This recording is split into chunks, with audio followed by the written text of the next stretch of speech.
Now, in all of these faith moves, I have to big up my husband, Dave. Um, when you're married, you don't just pick up and do whatever you want to do. You have to consult. You have to plan together because the things that happen in your life impact the other person. So we've had a great journey so far. The first being when my husband made the sacrifice and walked away from his job to relocate to Guyana with me the first time in 2022.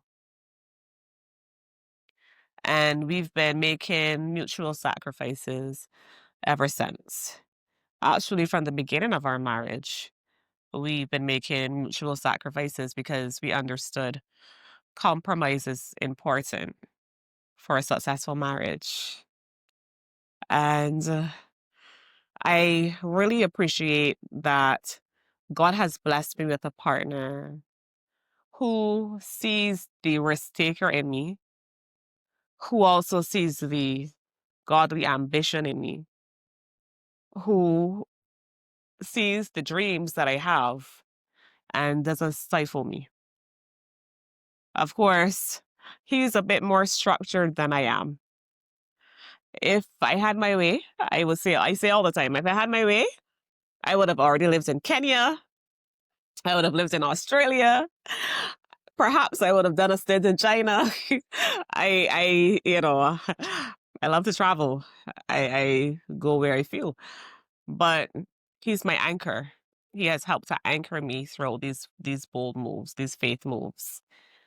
And so this is for those persons who are married and those persons who plan to be married.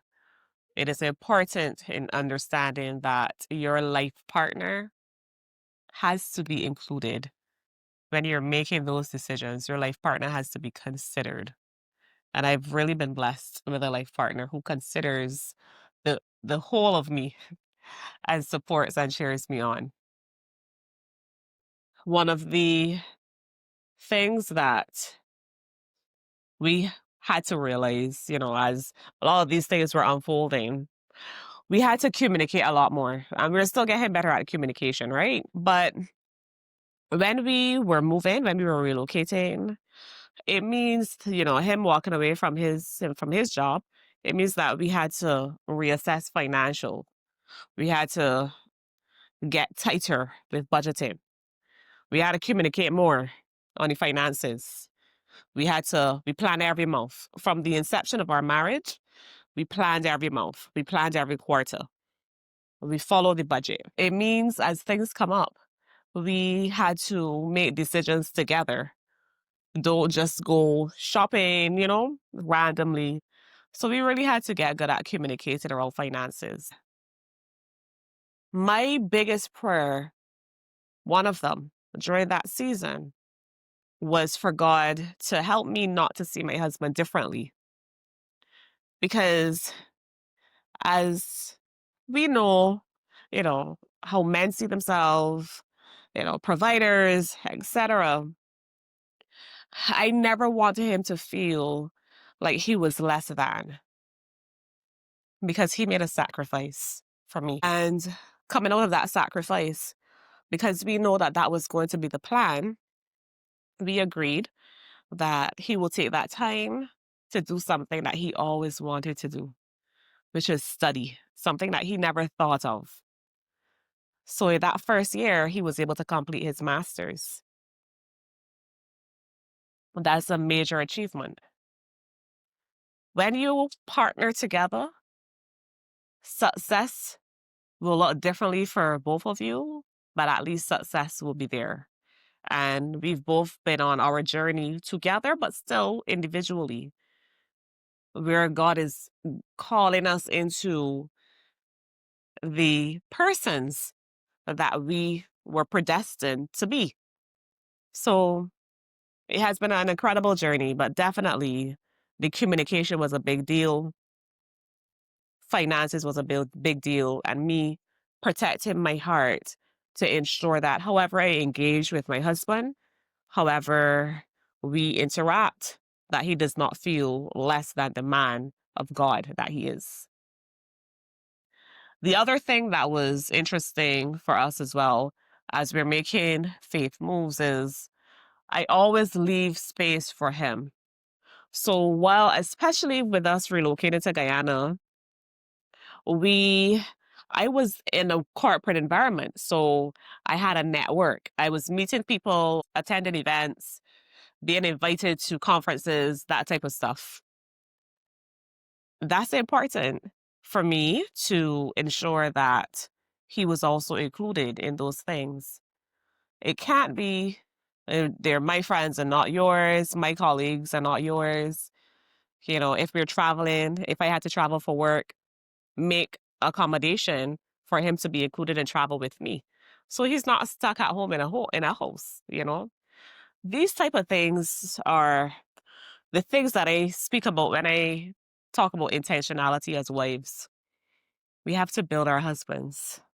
We have to leave room for them, especially for those high performing wives who are focused, who are ambitious, goal oriented, results driven. We need these men to support us, you know, to hold us up.